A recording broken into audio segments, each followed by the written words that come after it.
Okay, we have our piece here. You follow the instructions until you get to the sleeves, and you have to do the foundation single crochet right from the end here.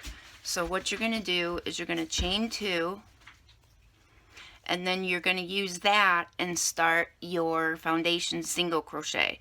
So you go into that chain 1 space and then start your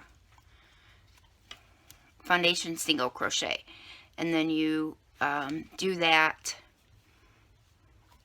for a total of 16, unless you're making a longer sleeve, but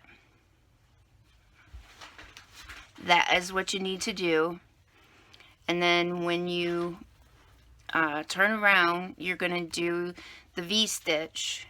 You're going to follow the same instructions, do the alternative chain 3, then skip 2, V-stitch, skip 2, V-stitch, and then you're going to do that all the way back over until you get to where you have to attach your foundation single crochet.